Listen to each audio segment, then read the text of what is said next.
Là où le péché a abondé, la grâce a surabondé. Ça ne veut pas dire qu'il faut pécher tous les jours. Ça veut dire que tu vivais dans le péché.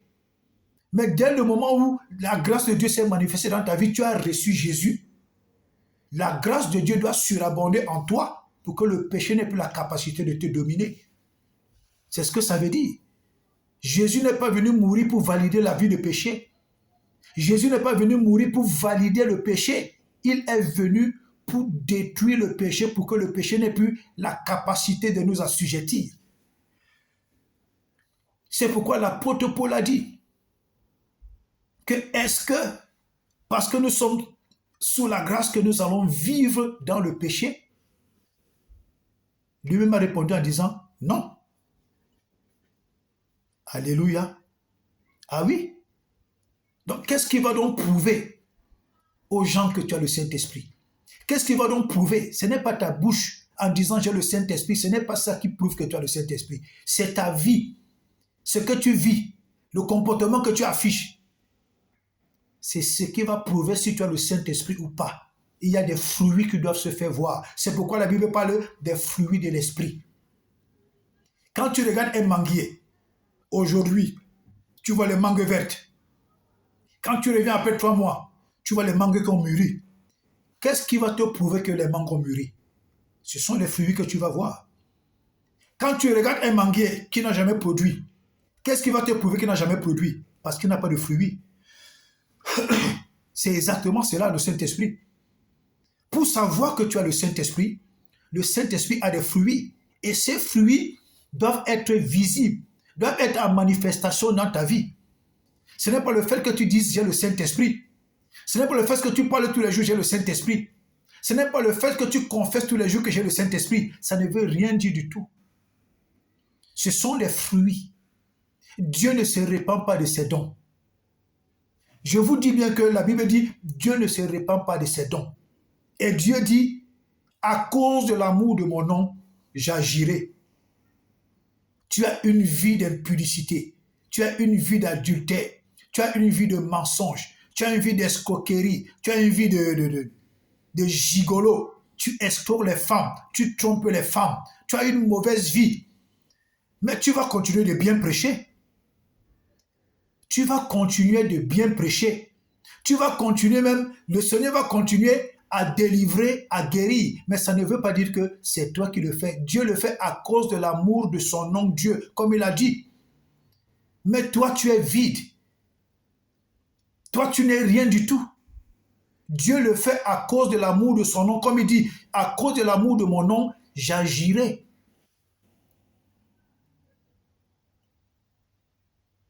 Les dons vont continuer à travailler. Les dons vont continuer à travailler. Mais toi-même, tu es disqualifié. Dieu utilise juste son don pour accomplir sa mission, pour délivrer les âmes qui doivent être délivrées. Mais toi-même, tu es disqualifié. Un serviteur de Dieu, un assistant d'un serviteur de Dieu, une femme qui est pasteur, tous ceux qui sont dans le sacerdoce, tous ceux qui sont dans l'œuvre du ministère, qui ont des vies d'impudicité, les vies d'adultère, les vies de mensonges, les vies d'escroquerie, les vies de gigolo, les vies d'escrocs, des hommes qui escroquent les femmes. Ils se tiennent là pour prêcher. Ils ont des vies d'impudicité, pire même que celles des chiens. Mais ils se tiennent là pour prêcher. Dieu va continuer de délivrer les gens. Dieu va continuer de guérir les gens. Mais pas parce que c'est toi. Non. Parce que Dieu lui m'a dit qu'à cause de l'amour de mon nom, Dieu, j'agirai. Dieu agit à cause de l'amour de son nom. Et Dieu agit pour délivrer l'âme qui est en souffrance. Ce n'est pas toi qui agis, c'est Dieu qui agit. Mais toi-même, tu es disqualifié. Tu n'as pas les fruits de l'Esprit en toi. Tu dis que tu as le Saint-Esprit. Tu dis que tu es rempli de l'Esprit de Dieu. Tu n'as rien du tout. Dieu le fait par sa grâce. Parce qu'il veut se glorifier dans la vie de cette âme. Mais toi-même, tu es déjà disqualifié. Toi-même, tu es déjà disqualifié. Oui, mon frère. Non, je suis rempli du Saint-Esprit. Je parle en langue. Je suis puissant. Je prêche bien. Mais tu as une vie pourrie. Une vie d'impudicité, pire que celle des chiens. Une vie d'adultère, plus que celle des chiennes. une vie de mensonge. Tu manques plus que Satan.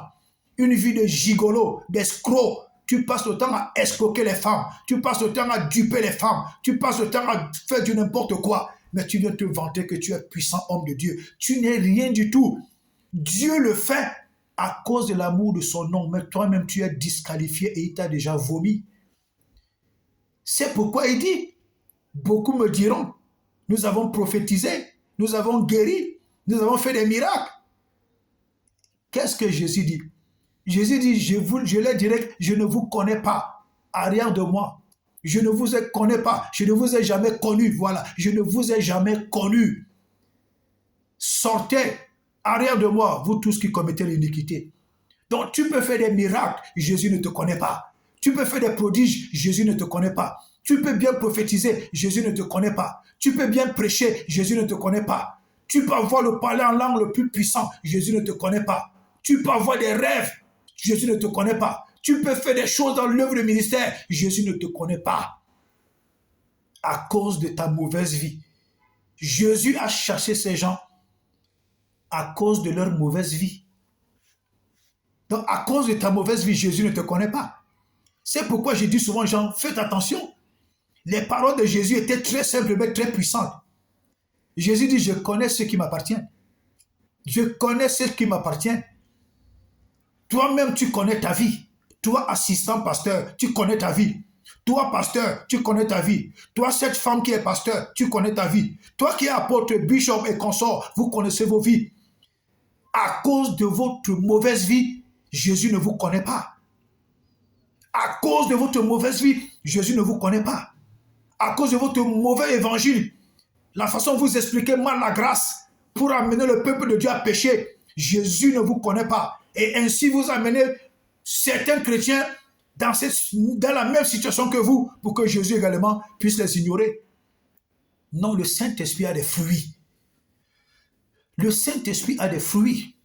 Et les fruits du Saint-Esprit, nous les voyons dans Galates 5 au verset 22. Galates 5 au verset 22. Lisons les fruits de l'Esprit. Vous allez écouter, vous allez comprendre. Et vous allez voir si vous avez le Saint-Esprit en vous. Galates 5, verset 22. Lisons les fruits de l'Esprit. Lisons les fruits du Saint-Esprit. Lisons-les. Ok, voilà, lisons. Mais le fruit de l'Esprit, c'est l'amour. Tu es là, tu es hypocrite. Hypocrite. Tu aimes les gens par intérêt. Hypocrite. Revois ta vie. Le deuxième fruit, c'est la joie. La joie. Tu ne communiques pas la joie. Tu veux être en joie toi seul. Tu veux être en joie toi seul. Tu ne communiques pas la joie. Tu n'as jamais communiqué la joie. Jamais. Continuons. La paix. Tu n'as jamais communiqué la paix. Et toi-même, tu n'as jamais eu la paix. Parce que tu as des mobiles impurs. Parce que tu as des mauvais mobiles dans ton cœur. C'est-à-dire, tu gardes le diable en toi. Mais tu fais croire aux gens que tu es serviteur de Dieu. Continuons. La patience. La bonté. La bénignité. La fidélité. La douceur. La tempérance. Voilà les fruits de l'esprit. Tu n'en as aucun, mais tu dis que tu es pasteur. Tu n'en as aucun, mais tu dis que tu es assistant pasteur. Tu n'en as aucun, mais tu dis que tu es serviteur de Dieu. Tu n'as aucun fruit de l'esprit. Tu ne manifestes même pas un, même pas deux, même pas trois. Tu ne fais même aucun effort pour manifester les fruits de l'esprit. Mais tu dis que tu as le Saint-Esprit. Mais tu n'as aucun fruit du Saint-Esprit en toi. Comment tu peux dire que tu as le Saint-Esprit? Les fruits ne sont pas visibles. Les fruits ne sont pas palpables. Les fruits du Saint-Esprit ne sont pas en toi. Les fruits du Saint-Esprit ne se manifestent pas en toi. Mais comment tu peux dire et confirmer que tu as le Saint-Esprit alors que ces fruits ne sont pas en toi? Je vois les chrétiens sont des sorciers. Les chrétiens sont vraiment des sorciers. Les chrétiens, les chrétiennes, certains serviteurs de Dieu, certains chrétiens, certaines chrétiennes sont vraiment des sorciers. C'est-à-dire, tu n'as pas de fruits de l'esprit en toi. Toi, le pasteur, c'est toi qui es hypocrite. C'est toi qui es aigri. C'est toi qui fais des complots. C'est toi qui ne sais pas apprécier. Tu ne sais pas apprécier les dons des autres. C'est toi qui fais des coups bas. C'est toi, c'est-à-dire, oh non, tu es pire que le diable. Mais tu dis que tu as le Saint-Esprit. Tu mets tout sur le Saint-Esprit. Même quand tu fais des faux trucs, tu mets sur le Saint-Esprit. Tu fais des choses horribles, tu mets sur le Saint-Esprit. Tu fais des choses répugnantes, tu mets sur le Saint-Esprit. Même ce que le Saint-Esprit ne t'a pas dit, tu dis que c'est le Saint-Esprit qui te l'a dit. Mais tu es sorcier. Tu es sorcier. C'est ce genre de chrétiens que nous trouvons aujourd'hui dans les églises. Tu vois des hommes de Dieu là, ils vont avec une apparence belle. Ils sont beaux, elles sont belles. Tu vois les visages, tu as envie. Mais approche-toi, va vivre là-bas. Tu vas voir que cet homme de Dieu qui te prêche des bontés là, lui-même il est pire que le diable. Cet homme de Dieu qui te parle d'amour, lui-même est pire que le diable. Cet homme de Dieu qui te parle comment il faut donner, lui-même il ne connaît pas donner. Si tu n'es pas de son église, il ne te donne pas. Nous avons, le corps de Christ est plein de sorciers. Nous avons une catégorie de chrétiens aujourd'hui qui veulent amadouer les pasteurs, les amener dans leur... C'est-à-dire, les gars ils veulent maîtriser les pasteurs. Ils veulent faire couler, surtout les femmes. Elles veulent faire couler le pasteur c'est-à-dire, dans leurs émotions. Non. Le Saint-Esprit a des fruits. Le Saint-Esprit a des fruits. Le Saint-Esprit a des fruits. Parler en langue ne veut pas dire que tu as le Saint-Esprit. Parler en langue ne veut pas dire que tu as le Saint-Esprit. Ça dépend de la vie que tu mènes. Alléluia. Dans certaines églises aujourd'hui, d'autres personnes pensent que quand tu parles en langue, ça veut dire que tu es le chrétien le plus correct, le chrétien le plus réglo, le pasteur le plus... Il y a des chrétiens qui ne parlent pas en langue, mais qui ont une vie chrétienne bien disciplinée et que Dieu utilise puissamment pour exhorter, pour guérir. Mais ils ne parlent pas en langue, je les connais. Je dis, ils ne parlent pas en langue. Des chrétiens qui ne parlent pas en langue, mais qui ont une vie disciplinée. Mais que Dieu utilise pour guérir. Ce n'est pas le parler en langue qui guérit, c'est le Saint-Esprit qui guérit. Ce n'est pas le parler en langue qui guérit, c'est le Seigneur Jésus qui guérit. Ce n'est pas le parler en langue qui guérit, c'est Dieu qui guérit. Tu vas trouver dans certaines églises, quand tu ne parles pas en langue, mais c'est comme si tu étais un démon. Ce n'est pas le parler en langue qui qualifie ton salut. Non. Dans d'autres églises, mais quand tu ne parles pas en langue, on dit que tu es un démon, tu n'iras pas au ciel. Dis n'importe quoi. De parler en langue ne veut pas dire que tu as le Saint-Esprit. Il y a des frères, des sœurs en Christ qui ne parlent pas en langue, mais qui sont remplis du Saint-Esprit. Je dis remplis du Saint-Esprit. Quand tu regardes leur vie, de loin, même quand tu les approches, tu vis avec eux, tu sens la transformation du Saint-Esprit dans leur vie. Quand ils ouvrent la bouche, tu sens que là, c'est la sagesse du Saint-Esprit. Oh, tu vas trouver des chrétiens qui te parlent en langue, qui te parlent toutes les langues là. C'est-à-dire, ils te parlent en langue que même les anges ne parlent pas. Mais va voir sa vie. Une vie minable, une vie pourrie, une vie de péché, une vie de rébellion, une vie de têtutesse, une vie de haine, une vie d'hypocrisie. Mais il se cache derrière le parler en langue. Comme si c'est le parler en langue qui était impressionnant. Le parler en langue n'est pas impressionnant. Donc arrêtez d'impressionner les chrétiens avec ça. Alléluia. Oui. Oui. Le parler en langue ne t'envoie pas au ciel. Le parler en langue ne t'envoie pas au ciel. Le parler en langue n'influence en rien ton salut. Le parler en langue n'influence en rien ta foi.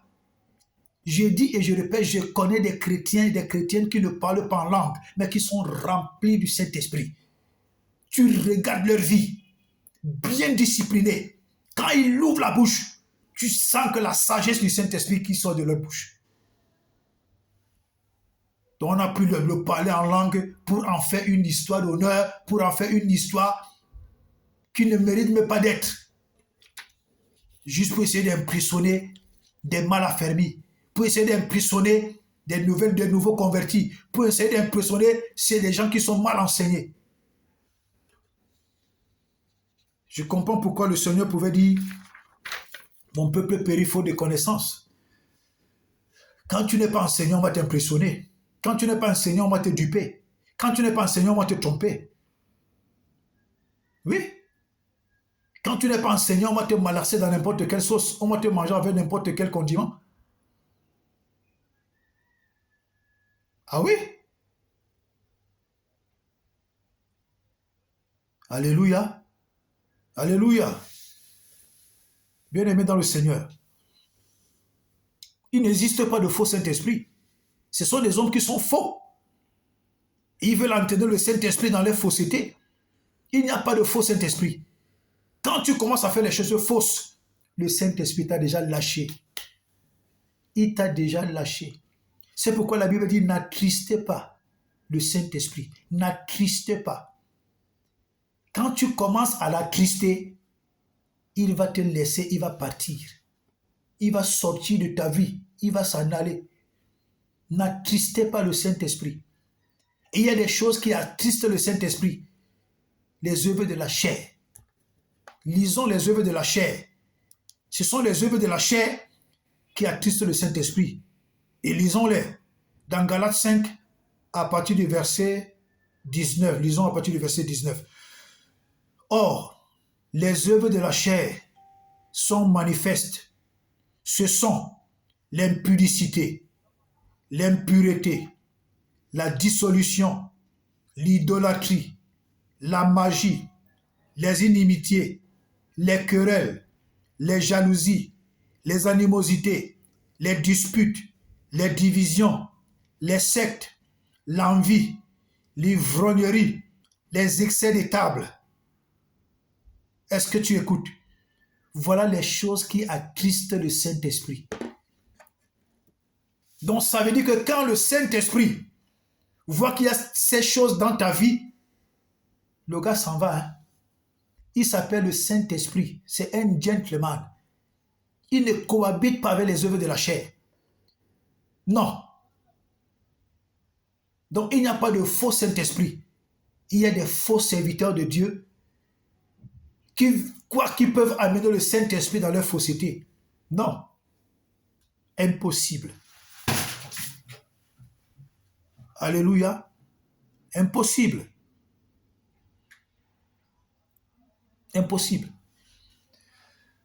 Et c'est comme ça que nous blasphémons beaucoup contre le Saint-Esprit. Nous allons comprendre maintenant quelque chose. 1 Corinthiens 2, versets 11 à 12. 1 Corinthiens 2, versets 11 à 12. Écoutons la lecture. Il est écrit. 1 Corinthiens 2, versets 11 à 12. Il est écrit. Écoutons. Lequel des hommes, en effet, connaît les choses de l'homme si ce n'est l'esprit de l'homme? Donc il y a d'abord l'esprit de l'homme qui connaît les choses dans la vie de l'homme. Donc, l'esprit de l'homme a la capacité de connaître les choses qui sont dans la vie de l'homme. Ok, continuons. De même, personne ne connaît les choses de Dieu si ce n'est l'Esprit de Dieu. Donc ça veut dire qu'il y a d'abord deux esprits. Si ce n'est pas l'esprit de l'homme qui connaît les choses dans la vie de l'homme, c'est l'Esprit de Dieu. Donc quelqu'un peut prophétiser par son esprit humain. Parce que l'esprit de l'homme connaît les choses qui sont dans la vie de l'homme. Donc vous allez voir quelqu'un prophétiser avec son propre esprit humain, avec son esprit de divination aussi. Après, il va vous dire que c'est le Saint-Esprit qui m'a dit que. Vous allez trouver dans le corps de Christ beaucoup qui sont dans le service de Dieu, mais qui pratiquent la divination, qui sont des sorciers, qui ont des miroirs, des savons, des mouchoirs, qui peuvent voir des choses dans la vie de beaucoup de chrétiens et venir prophétiser, déclarer. Et des chrétiens pensent que c'est avec l'Esprit de Dieu que cela se fait. Et c'est comme ça que beaucoup de chrétiens se trouvent envoûtés. C'est comme cette jeune fille qui suivait l'apôtre Paul et qui passait le temps à leur dire dans Acte, je crois, où ça doit être Acte 7, quelque chose comme ça, que ces gens sont des serviteurs de Dieu, écoutez-les. Mais la Bible dit que Paul, étant déjà fatigué du fait qu'il laissait la femme aller suivre, il s'est retourné et il a grondé. Il a ordonné à l'esprit de Python de sortir de cette femme. Elle a été délivrée de l'esprit de Python. Donc, c'est l'esprit de Python, c'est l'esprit du serpent qui prophétisait comme ça, en parlant de Paul. Or, ce qu'elle disait était la vérité. Mais la vérité qui sortait de quelle bouche? De la bouche du serpent, de la bouche du Python. Ce n'est pas toutes les prophéties qu'on vous donne qui sortent, qui viennent du Saint-Esprit. Ce n'est pas toutes les prophéties qu'on vous donne qui viennent de l'Esprit de Dieu. Ce n'est pas toutes les prophéties qu'on vous donne qui viennent du Saint-Esprit. Il y a l'esprit de l'homme qui peut prophétiser. Il y a l'esprit du Python qui peut prophétiser. Il y a l'esprit du serpent qui peut prophétiser. Donc faites attention. C'est pourquoi moi j'exhorte toujours aux chrétiens de faire attention avec les prophéties. Aimez la parole de Dieu. Aimez l'enseignement. Lisez vos Bibles. Alléluia. Oui. Vous avez vu tout à l'heure, quand nous lisons 1 Corinthiens 2, versets 11 à 12. Verset 11 à 12. Si je peux me permettre de lire le verset 12.